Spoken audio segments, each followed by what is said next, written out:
I live in the East Village and I've been here for 26 years. I live in a fishbowl basically on a very busy street, and so everyone that can see in sees like what looks like a toy store. I love bright colors, I love things that look like candy, and I love toys.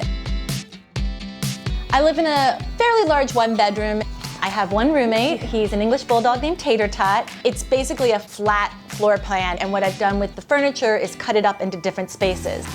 So in the front you have a foyer, then we have a living room, then we have a library, and sometimes a dance floor, and then a dining room. I might live in a small space, but I collect a lot of things. I collect bobbleheads, lunch boxes, vintage soda bottles, Pez dispensers, globes. With having a lot of collections, you also have to think about where those collections live. I have my lunchbox collection and my vintage soda bottle collection in the dining room because they're food related. And then I also have a painted soda bottle collection and Bob Big Boy figurines in my kitchen. I have globes in the library because that's where a globe belongs. I do a lot of dumpster diving, and these two chairs came from the dumpster.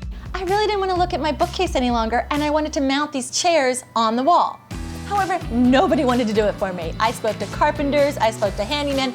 No one wanted to put them on the wall for me. They had to have some sort of base or support. I finally found someone that was willing to do it, and it just transformed everything. I didn't need to keep a conventional bookcase. These act as display. Also is a perfect backdrop for my globe collection. It just makes me happy that I got to see a project that everyone said no to, and it came to fruition. I have been organized my entire life. In fact, I was a child that was called by my friends' parents to clean their children's rooms. And to me, that was like an awesome play date. My kitchen is pretty small, it's a galley kitchen. However, I don't really actually cook. So for me, it works out fine. It's kind of a living scrapbook almost. I also did this thing, I created a backsplash. I'm a renter, so I need to be able to have temporary situations, even if they're for a long time period.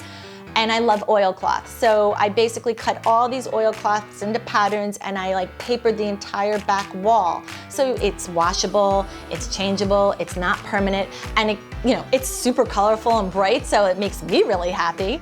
I have a lot of collections in my dining room, but they all work because they're tightly curated and they're organized. Everything is orderly. Most things are generally on right, straight angles. There's nothing like kind of wonky about it, but they're also kept within their category.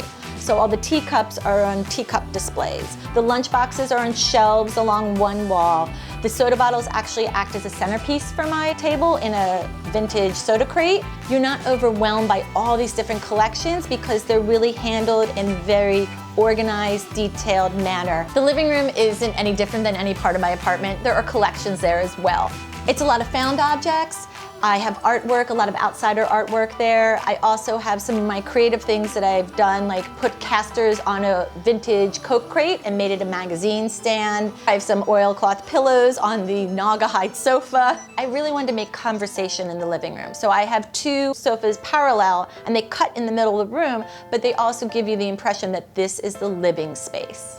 One of the collections I have are Pez dispensers, and they're a real conversation starter. Everyone has a memory of a Pez when they were a kid or something recent. I have a presidential collection. What I did with the Pez was, there was an artist and he painted these empty drawers. So I bought these drawers and I then put foam core and made shelves. So I had a really tight Pez dispenser collection rather than having them just aimlessly everywhere.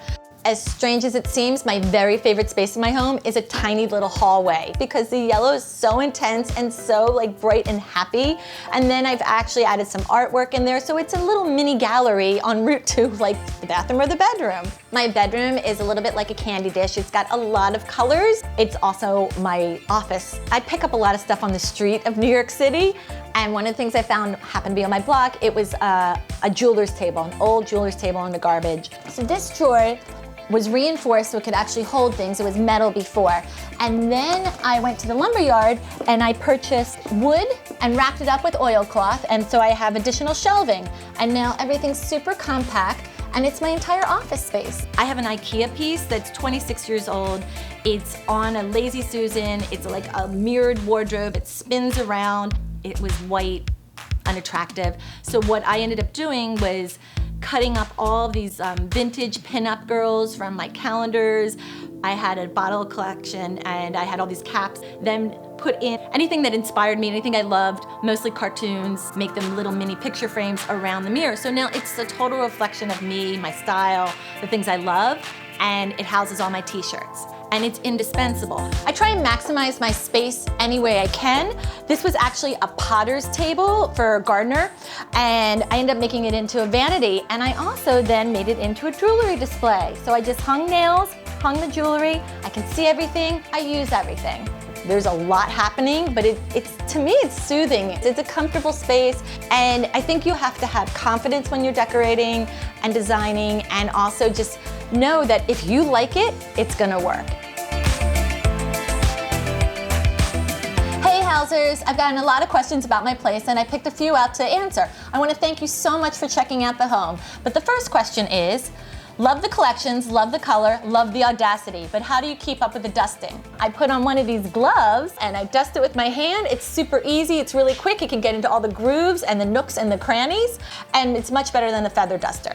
The second question is, this place is awesome. Every picture makes me happy and I'm obsessed with finding a carousel railing light. How in the world did you come up with that? That is a one-of-a-kind piece that came from a store that I used to work in. However, I would recommend trying it at flea markets. Mine happened to be British, but I had it wired for American Standard. They're out there, especially cities that have carnivals and stuff like that, because they're always replacing these pieces. And the third question, how did you attach the oilcloth to the wall? For those of you that do not know, this is oilcloth.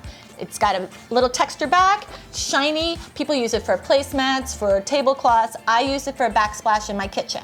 So what I ended up doing was cutting out all the shapes around and all the different colors of oilcloth, and then applying it with this wallpaper paste. Super easy, just use a sponge brush and just lay it flat on the wall, and then when you need to take it off, it just peels right away. There are all the questions. Thanks so much for joining me, and again, thanks for looking at my apartment.